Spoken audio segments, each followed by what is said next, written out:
अस्सलाम वालेकुम। क्या आप सोचते हैं कि ईटिंग डिसऑर्डर्स का ताल्लुक सिर्फ खाने से है, या फिर आप देख के पहचान लेते हैं किस शख्स को ईटिंग डिसऑर्डर है, या आपके ख्याल में खाने की तरफ सोच और जो पूरा लाइफस्टाइल है वो किसी शख्स की चॉइस है? और अगर मैं आपको कहूँ कि देखने से आप नहीं बता सकते कि किसी को ईटिंग डिसऑर्डर है, और कितने लोग हमारे इर्द गिर्द साइलेंटली सफ़र कर रहे हैं ईटिंग डिसऑर्डर से। आज के प्रोग्राम में हम बात करेंगे ईटिंग डिसऑर्डर से जुड़े हुए कुछ मफरूज़ात पर और उनकी हकीकत को जानेंगे। इससे पहले कि हम इन मिथ्स पर बात करें, आइए देखते हैं कि ईटिंग डिसऑर्डर्स होते क्या हैं। ईटिंग डिसऑर्डर्स एक मुस्तकिल डिस्टर्बेंस है खाने के बारे में या खाने के बारे में हमारी सोच में, जिसकी वजह से कितनी मिकदार इंसान खाता है, वो किस तरह हमारे जिस्म में एब्जॉर्ब होती है, उस पर असर पड़ता है, और इसकी वजह से हमारी जिस्मानी, नफ्सियाती और समाजी ताल्लुकात पर भी मनफी असर पड़ता है।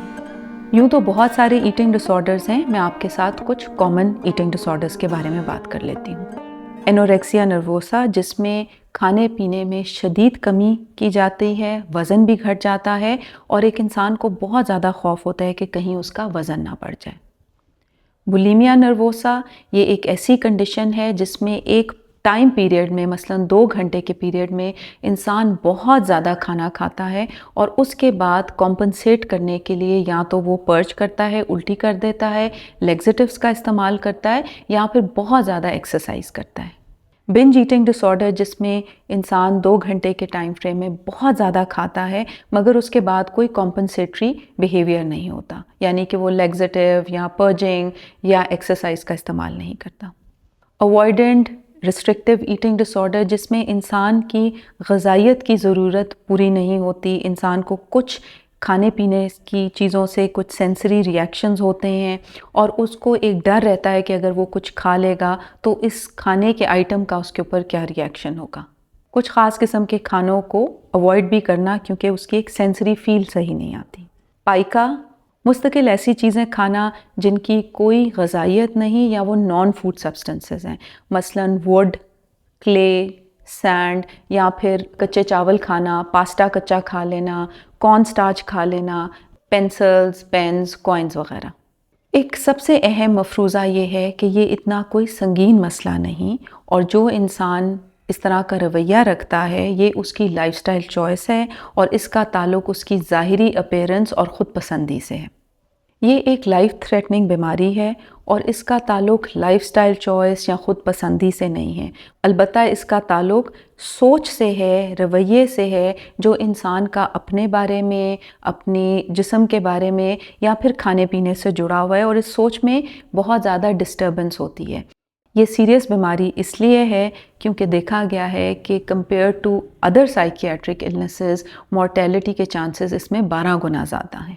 मुआशरे के बनाए हुए असूल के इंसान को किस तरह से दिखना चाहिए, लोगों का इर्द गिर्द मजाक उड़ाना, बुलिंग के एक्सपीरियंसेस, सोशल मीडिया पे किस किस्म की बॉडी को प्रेफरेंस दी जाती है, उभारा जाता है, यकीनन ये सब कुछ ऐड कर सकता है डिस्ट्रेस में किसी शख्स के जिसको ईटिंग डिसऑर्डर है। मगर ये भी देखा गया है कि ज़रूरी नहीं कि सिर्फ ये वजूहात हों जिसकी वजह से किसी को ईटिंग डिसऑर्डर हो। चुनाचे हम ये कह सकते हैं कि ये बहुत एक इसका इंडिविजुअल रीज़न्स हैं जिसकी वजह से किसी को ईटिंग डिसऑर्डर होता है, और ये एक मिक्सचर है जेनेटिक प्रीडिस्पोजिशन का, एनवायरमेंटल फैक्टर्स का, सोशल फैक्टर्स का और इंसान की अपनी पर्सनैलिटी ट्रेट्स का। बॉडी से डिससेटिस्फैक्शन भी ईटिंग डिसऑर्डर्स के इम्कानात को बढ़ाती है, मगर जैसे हमने पहले कहा कि सोशल एक्सपेक्टेशंस ही सिर्फ इसकी वजह नहीं। डाइटिंग ज़िंदगी का एक नॉर्मल हिस्सा है। वैसे तो एक लेवल पे अपने वज़न का ख्याल रखना, डाइट को मैनेज करना, एक्सरसाइज की रूटीन बनाना, एक सस्टेनेबल रूटीन बनाना, हेल्दी रूटीन बनाना अच्छा समझा जाता है, मगर देखा ये गया है कि बहुत एक्सेसिव डाइटिंग करना, क्रैश डाइट्स करना फ़ायदेमंद नहीं होता, और इसका ताल्लुक़ एक नॉर्मल लाइफस्टाइल से नहीं है। एक्सट्रीम और अनहेल्दी डाइटरी पैटर्न्स का इंसान की जिस्मानी और जहनी सेहत दोनों पर मनफी असर होता है। वो लोग जो कि बहुत एक्सेसिव डाइटिंग करते हैं या डिसऑर्डर्ड ईटिंग करते हैं, उनमें देखा गया है कि ईटिंग डिसऑर्डर्स के इम्कानात बढ़ जाते हैं। इनफैक्ट ये देखा गया है कि ये एक सिंगल फैक्टर है जो कि इस चीज़ को डिटर्मिन करता है कि किसी शख्स को ईटिंग डिसऑर्डर हो सकता है। ایکسیسو ڈائٹنگ اور ڈس آرڈرڈ ایٹنگ کی وجہ سے انسان میں اضطراب اور ڈپریشن کے امکانات بھی بڑھ جاتے ہیں، میٹابولک پرابلمز بھی ہوتی ہیں اور انسان کا وزن گھٹنے کے بجائے بڑھ بھی جاتا ہے۔ ایٹنگ ڈس آرڈرز خاندان، خاص طور پہ والدین کی وجہ سے ہوتا ہے۔ یہ ایک بہت پرانی مت ہے، مفروضہ ہے، جو کہ صدیوں سے چلا آ رہا ہے۔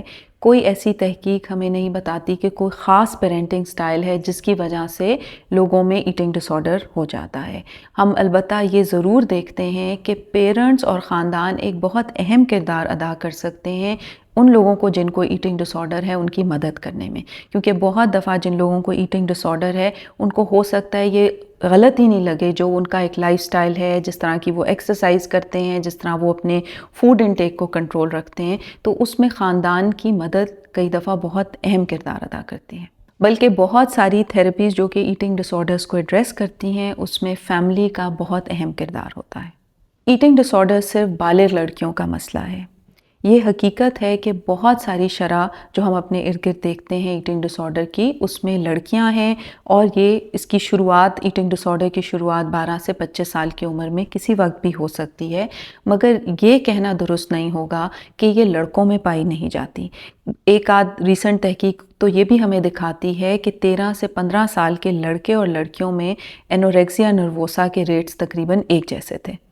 ایٹنگ ڈس آرڈر کا تعلق age, background, socio economic status سے نہیں ہے، بلکہ ریسنٹ ایک تحقیق تو ہمیں یہ بھی بتاتی ہے کہ انوریکسیا نروسا کی شرح 13 سے 18 سال کے لڑکے اور لڑکیوں میں تقریباً ایک جیسی تھی۔ کسی شخص کو دیکھ کے ہی انسان پہچان لیتا ہے کہ اس کو ایٹنگ ڈس آرڈر ہے۔ یہ مفروضہ شاید ایک خاص قسم کے ایٹنگ ڈس آرڈر جس کو ہم انوریکسیا نروسا کہتے ہیں اس سے جڑا ہوا ہے، جس میں انسان بہت زیادہ کمزور نظر آتا ہے، اس کا وزن کم ہوتا ہے۔ مگر ہم یہ بھی جانتے ہیں کہ ایٹنگ ڈس آرڈرز تو بہت قسم کے ہیں، اور کچھ ایٹنگ ڈس آرڈرز میں تو وزن ہو سکتا ہے تھوڑا سا زیادہ ہو، نارمل ہو، اور بہت زیادہ کوئی انسان انڈر ویٹ نہ ہو۔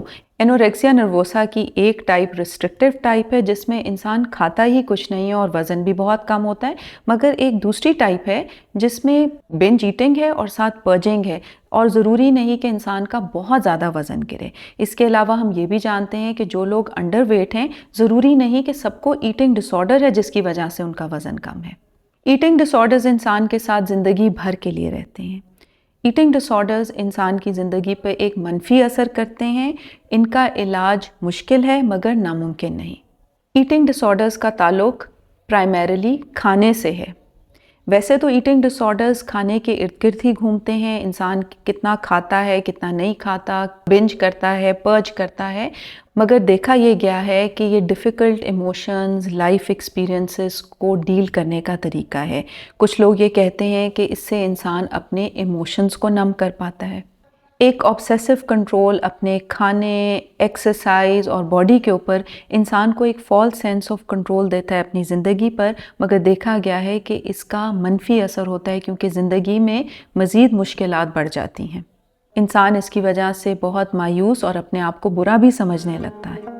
امید ہے آپ کو آج کے پروگرام کی معلومات مفید لگی ہوں گی۔ ہم اپنے آنے والے پروگرامز میں مختلف ایٹنگ ڈس آرڈرز کے اوپر ڈیٹیل میں بھی بات کریں گے، اور خاص طور پر اس چیز پر بھی بات کریں گے کہ اگر آپ کے کسی پیارے کو ایٹنگ ڈس آرڈر ہے تو آپ اس کی کس طرح سے نشاندہی کر سکتے ہیں، اور آپ ان کو کس طرح آمادہ کر سکتے ہیں کہ وہ اس مسئلے کو ایڈریس کریں۔ اپنا بہت خیال رکھیں اور دیکھتے رہیں معاشرہ اور نفسیات۔